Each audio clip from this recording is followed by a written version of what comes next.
Konnichiwa, minasan. Today's topic is past lives and a little tidbit of a warning as to what I want to say about that to others who may be seeking your past life.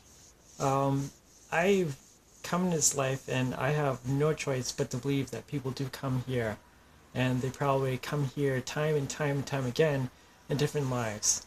Um, as far as I can tell, from what I remember in my past life and those times that probably came before, uh, it's something that's a learning experience. Every life that you come into, you're granted a certain living circumstance, a certain set of challenges. Maybe it's a lifestyle, maybe it's some type of orientation or disability or something of the sort that you have this challenge presented before you.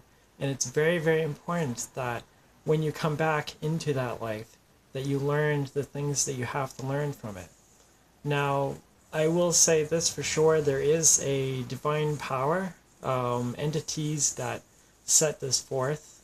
You can give names to those entities, whether you believe that's God, or maybe in your religion, maybe there's several gods, or maybe you don't believe in a God at all. But I will say this much, there are higher entities, there is a higher power of things that does control things. I know I'm talking about this, saying this with some risk that I hope that I'm not going to upset people who or entities that come from those places. Because I'll tell you, I am certainly a small speck in things compared to them. And if they wanted to wipe me out, they could do that very easily. I speak from my experience of what I remember from my past life, and also my experience as an intuitive person. Everybody has a certain level of psychic ability and a certain level of intuition about them.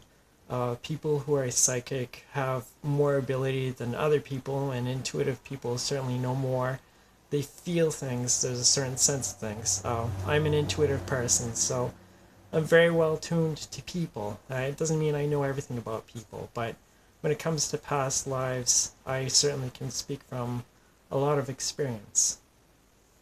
If you do remember your past life, usually it's something that you remember for a reason. Now, most people on a whole, when they come into this world, they don't remember their past life. And I think in some ways that is very much a good thing. Here's my thing of warning. If you want to go and find your past life, be careful about it. I mean, I'm not saying there isn't a psychic person out there or some type of medium out there that can go and channel this way of finding that past life and helping you find and understand who you once were and what you were about and what that life was like. But here's my thing of warning. And you have to be very, very careful about this. And I'll explain why in a minute.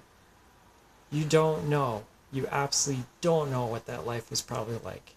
Now, maybe it was a very positive life. Maybe it was the cream of wheat. Maybe you were some type of royalty. Maybe you were wealthy and things were well off and very good for you.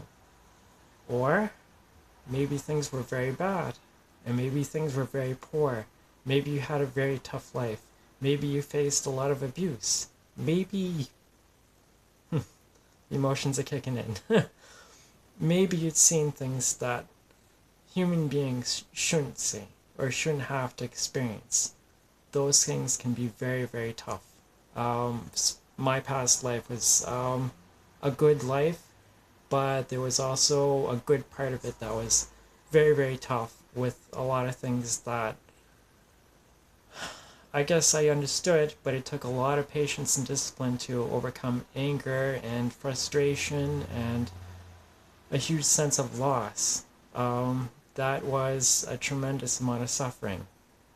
So when you go and channel a past life and go and try to find it, sometimes you may find those things. Now, the consequences of going to find it, what could possibly happen, and very likely is, when you remember that life like I do, you may have a tendency to see, to hear, to feel, and have all the emotions of what was going on at the time.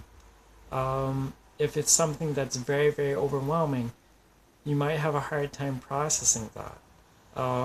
maybe maybe you did bad things in the past, very terrible things, maybe horrific things that people shouldn't do. And if you have the chance to come back into this life, and you're very fortunate to come back to this life, that might be your penance, is to remember those things.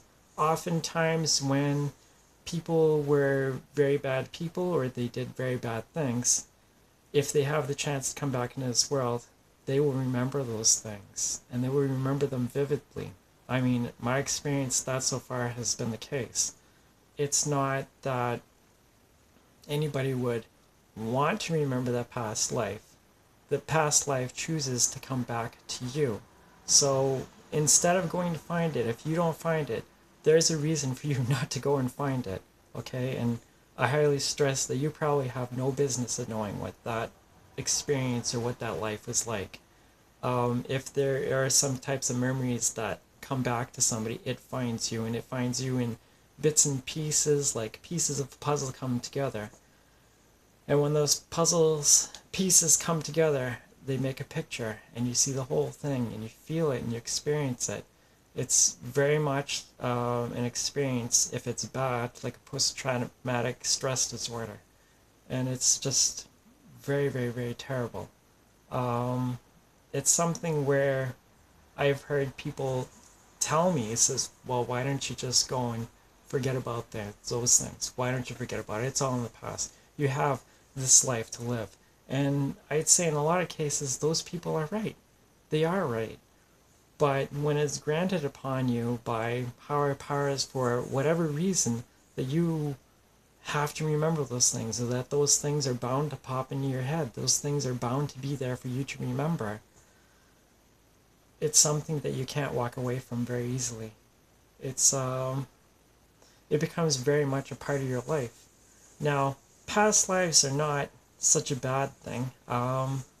If they're negative, it's only bad, but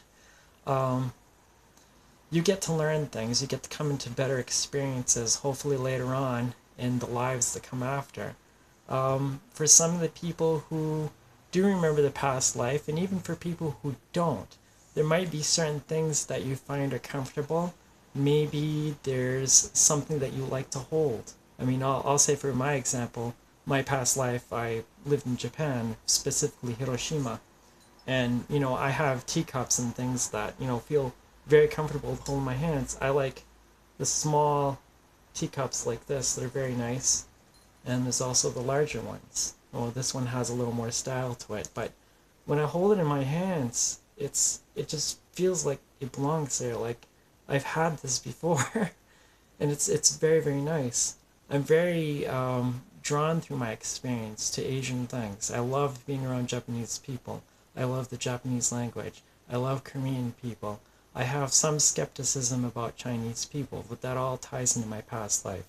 And if you want to find out about that, there's a video that I did make, Summers in my past vlogs. I would link it below, but I don't have the space to put it there. So when I launch my description, I will do it, but maybe if I add it at a later time, it'll be fine. There's other things too, like, most people here in the West, they eat with knives and forks and that sort of thing, but chopsticks, it's a very comfortable thing for me to use. It's very easy. I'll say that in this life, first time I picked these up, it wasn't very easy for me to use, but like the second or third time, it's something that came like second nature, and I said, hey, this is mine. I'm not going to leave this. This is mine. And, anything that's forks or knives, culinary knives I'll use because they're big. They help me cut fruits and vegetables and salad and lettuce and things of the sort. It's really nice. But most of what I use are chopsticks. And it's a part of me. Those little things that you may have from those past life or past lives, it becomes a part of you. So really, instead of saying that you want to separate that past life from this current life, you really have to look in the broad spectrum of things and say, well, all those previous lives led to where I am right now. And you have to understand that, yes, maybe you were living in a different place, maybe you had different circumstances, maybe you were rich, maybe you were poor, but it's all conglomeration that comes together, and that's all you. parts of who I was in the past are still very much a part of who I am right now. Um, I take great comfort with that, and I choose not to ignore that kind of stuff. Maybe it makes people awkward, or maybe if I explain something, if they think I'm crazy or not, fine, yeah, okay. But that stuff really does exist. A lot of psychic people know this, and when I've heard them talk about it, I said, aha, they understand. I said, I'm not crazy. This thing is there. So yes, it's very nice. Those little elements about Japanese life, for my example, are things that give me so much comfort that I have to have them. I mean, I live in the United States. I'm born and raised as a Western person. Maybe I look Caucasian. Of course I do. I'm a Caucasian person. But on the inside, I still see my heart as Japanese. And that's something I never forget. Along with the memories and the things that I have in my past, it's a very strong, strong part of me. And I still have a tremendous amount of loyalty to the Japanese people. But you find that even though you have a link to that past, you might see other things, like maybe somebody's familiar to you. Maybe there's a connection with somebody that you meet, happened to me, like out of the blue. And you instantly have something that pops in your head, goes off like a light, says, you're very familiar with me, and I know you from somewhere. I recognize you from somewhere. Uh, Maybe they were a sibling in your family, maybe they were a next door neighbor, maybe they were a best friend. Who knows? That's not something that I really sincerely do choose to be too open about, but I am selective with my moments if I'm going to say something with somebody and, present that to them. I think living your life very honestly is a good thing, but try not to get too caught up into the past. Sometimes it's very consuming, and if you do remember something that was a part of that past, sometimes people who remember that, they have no choice but to go through with that moment and let it pass, and there you go. It's it can be a very intense thing, especially when you remember things in your past life that were not very good times. And it does enrich you as a person to learn and hopefully grow from that. I think if somebody does something very bad in their past life, like I did, you come back into the next life and you see that as a chance to make good on things. It's something that I work at every day. So be careful out there. Some people are fanatics about past lives, and I think that's okay, but tread with caution. Be very, very careful. Sometimes it might not be what you think. And if you don't remember it, I'll be honest with you, sometimes you might be better off not knowing. But it's something that does exist, it is a phenomenon, and it is a very real thing for many people. So if you go and tread there and try to find your past life, be careful. Alright, bye for now.